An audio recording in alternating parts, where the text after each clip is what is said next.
I'd like to get started, man. You know, honestly, I don't think anybody gives a fuck.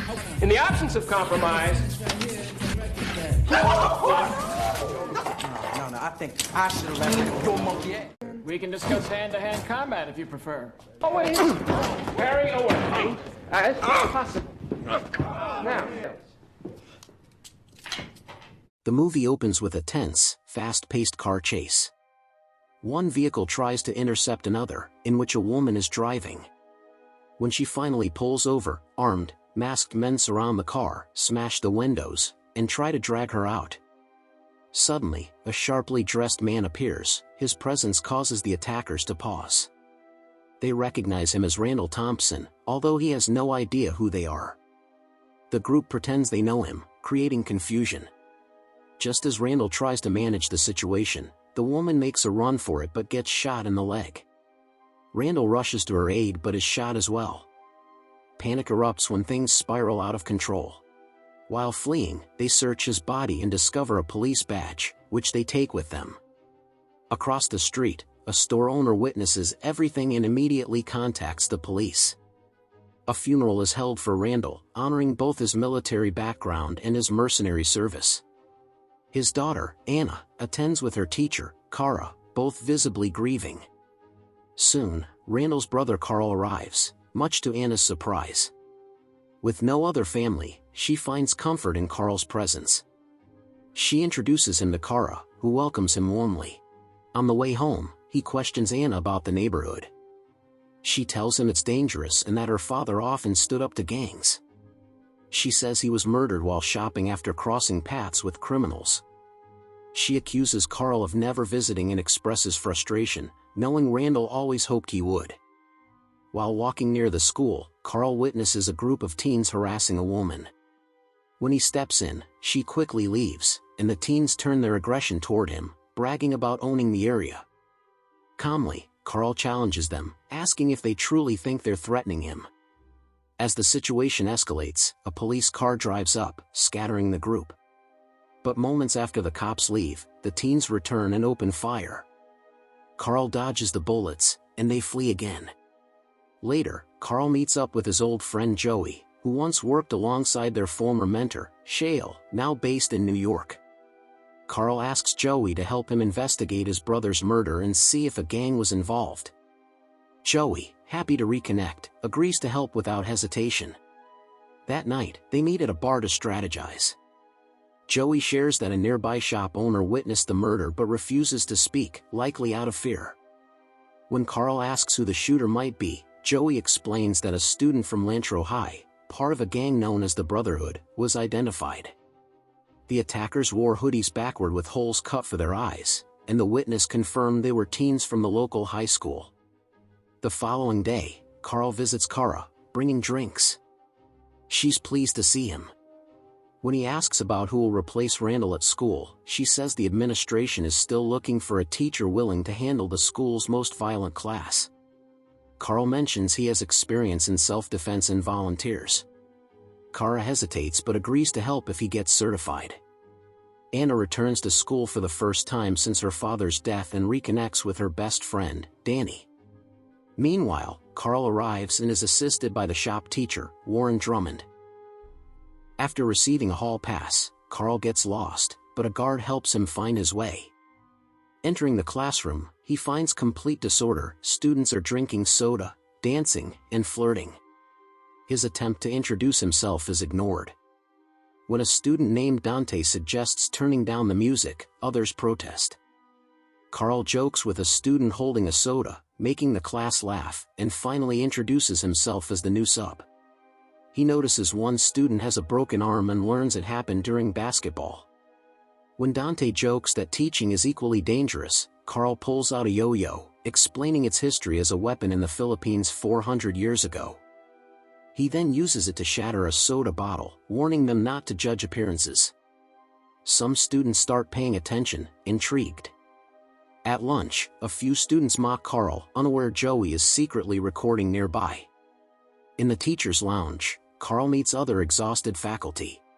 Elsewhere, Anna chats with Dennis, who's driving a flashy Mustang. She compliments the car and asks how he can afford it. He evades the question but invites her for a ride, which she accepts. Meanwhile, Karl and Joey tail a group of students suspected of being Brotherhood members. They follow them to an abandoned factory where the gang is torturing the shopkeeper who witnessed Randall's murder. The gang leader accuses him of spreading lies about the murder and beats him again after learning he called the police. Karl sets up gear while Joey steps out and confronts the gang, warning them to release the victim. Karl shoots a few gang members in the legs to create leverage. Joey threatens the leader, who then surrenders and frees the hostage. Joey warns the gang to remain still or be shot. They retrieve the man and escape. That evening, Anna and Dennis grow closer, but she pulls back when things go too far. Karl walks in, surprising Anna, who tells Dennis to leave. Later, some students plan to steal a car. Mace, using a radio, breaks into a vehicle and disables the alarm. They drive off calmly, unaware that Joey is watching from a distance. Meanwhile, Karl and Kara share drinks and memories.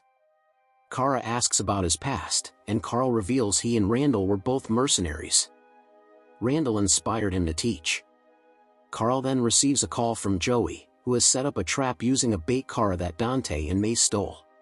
Joey shows Karl the location of the stolen vehicle. Karl wants to strike immediately, but Joey insists they wait for the right moment and gives Karl a recording of the gang plotting an ambush. The next day Karl resumed teaching. Dante mockingly greets him, but Karl smiles and begins the lesson. A student fakes illness to open the back door for gang members. Mace blasts loud music in class. Karl warns them, then tosses the radio out the window, silencing the room. An enraged Mace pulls a knife, but Karl quickly disarms him and takes control. He explains he's not here to humiliate them but to help. Noticing Keshin hasn't returned from the restroom, Karl goes to check. Gang members ambush him, but Karl, prepared thanks to Joey's warning, fights them off. In class, Keshin hears the commotion and warns others that Karl might be in danger. Meanwhile, Karl defeats an attacker in the restroom and extracts key information about Randall's death. He fixes his tie and is met by security guard Jonathan Barty, who compliments his combat skills. He figures Karl isn't an ordinary teacher and offers to help, telling Karl to meet him in the basement later.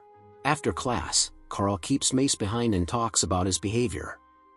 Mace opens up, revealing a difficult home life. His father is incarcerated, his brother is dead, and his mother is missing. The gang is all he has. Karl encourages him to choose a better path. Later, Karl visits Jonathan's basement, filled with military gear. Karl shares that he's hunting his brother's killer. Jonathan mentions hearing strange activity at night and agrees to help investigate. That day, Anna is confronted by Brotherhood members. They threaten her, warning Karl to back off. She tells Karl, who advises her to stay home. That night, Karl, Joey, and Jonathan investigate the school. Jonathan leads them through a hidden tunnel to the garage, where they discover Warren running a chop shop. He's dismantling 3 or 4 cars a week, making over $100,000 monthly. Meanwhile, Warren learns police tracked a stolen car, and Mace is dead. He shows no emotion. The next morning, Karl speaks to students about Mace's death. Dante shows no remorse, arguing life is a battlefield for people like them. Karl disagrees, saying schools shouldn't be war zones. He suspects Dante may have played a role in Randall's murder. Karl later questions Kara about Warren. She says Warren is respected at school but possessive in private. They once dated, but she ended it. Karl asks her to look into Warren's work history. Warren watches their interaction with suspicion.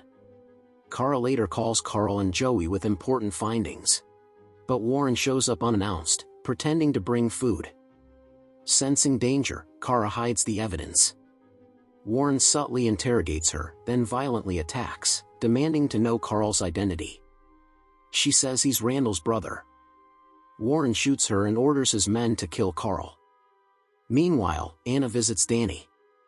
In his room, she discovers a condom and then shockingly, her father's police badge and a Brotherhood outfit. Danny admits Randall interfered with gang finances. When he becomes aggressive, Anna fights back using karate and escapes. At Kara's house, Karl and Joey arrive to find her dead. They retrieve the documents showing Warren's military past and shady discharge. Anna tells Karl that Danny admitted to killing Randall to impress Warren. That night, Karl arms himself for a final showdown. Joey drives him to the school where gang members arrive to kill Karl. A shootout ensues. Karl, Joey, and Jonathan take cover, eventually escaping by detonating a gas can. They arm themselves in a hidden weapons room and fend off more attackers. Amid smoke grenades and chaos, the gang accidentally kills their own leader, who, before dying, reveals Warren as the mastermind. Karl publicly confronts Warren in class. Warren exposes Karl's mercenary past and grabs a weapon. A brutal fight ensues. Warren uses a flamethrower, but Karl overpowers him, stabbing him in the eye with a light bulb. Anna rushes in to help. Despite being stabbed in the hand, Karl fights back and finally defeats Warren with a fatal blow. In the final scene, Karl and Anna visit Randall's grave, placing flowers in his badge.